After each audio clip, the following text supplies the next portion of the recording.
রহমতের নবীজি খেজুরের বাগানের পাশ দিয়ে নবীজি হেঁটে যাচ্ছেন মদিনায়। একটা উট দৌড়ায় আসছে। উট এসে আল্লাহর হাবিবের কদম মুবারকের সামনে পড়ে মাথা নিচু করে নবীজির কদমের মধ্যে মুখ লাগায় কাঁদতেছে। উটের জবান খুলে গেল। উট কাঁদে আর বলে, ইয়া রাসূলুল্লাহ, ইয়া হাবিবাল্লাহ, নবী গো, আপনার কদমে আমার আরজি। উট কি জন্য তুমি কাঁদো?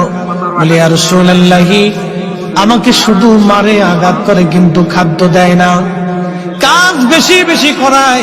এমন সময় পিছে পিছে ওই মদিনার সেই উটের মালিক দৌড়ায় আসছে।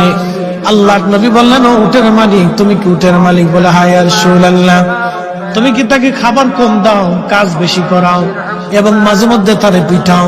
বলে, ইয়া রাসূলুল্লাহ, কি করে আপনি জানলেন? বলে, উট এসে তোমার বিরুদ্ধে আমার কাছে অভিযোগ পেশ করেছে। একবার জোরে বলা যাবে কি আল্লাহু আকবার? বিশ্ববিখ্যাত আল্লাহর একজন ওলি ছিলেন, তার নাম হযরত মালিক ইবনে দিনার আল ইরাকি আল বসরি রাহমাতুল্লাহ আলাইহি। হযরত মালিক ইবনে দিনার তিনি প্রত্যেক বছরে মক্কায় হজ করার জন্য ইরাকের বসরা থেকে আসতেন। এক বছর তিনি হজে আসলেন, হজ শেষ করলেন। হজ শেষ করার পরে আল্লাহর দরবারে দোয়া করলেন, আল্লাহ, আপনি দয়া করে আমাকে জানান কার হজ হলো, কার হজ হলো না।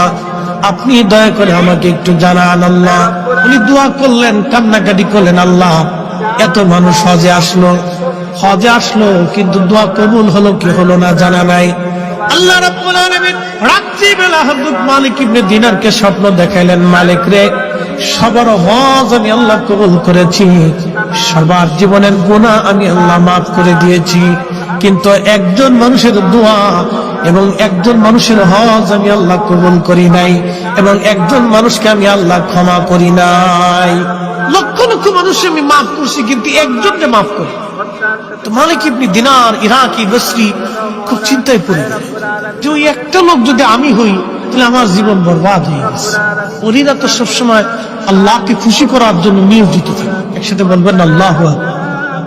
ওলিরা কাকে সন্তুষ্ট করতেন? আল্লাহকে, রসুল।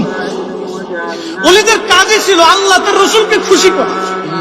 কত পদ্ধতি দিয়ে তারা আল্লাহকে খুশি করে, যত পদ্ধতি ছিল সব পদ্ধতি দিয়ে তারা আল্লাহ এবং তার রসুলকে খুশি করতেন।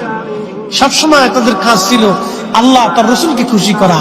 আর আমরা হয়েছি ব্যতিক্রম, আমাদের কাজ হলো খালি শয়তানকে খুশি করা, খালি শয়তানকে খুশি করা। যার কারণে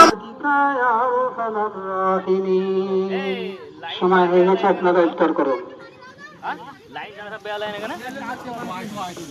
কাজ করে দিলাই, কাজ এবারে ফাটা দিস, কাজ করে দিই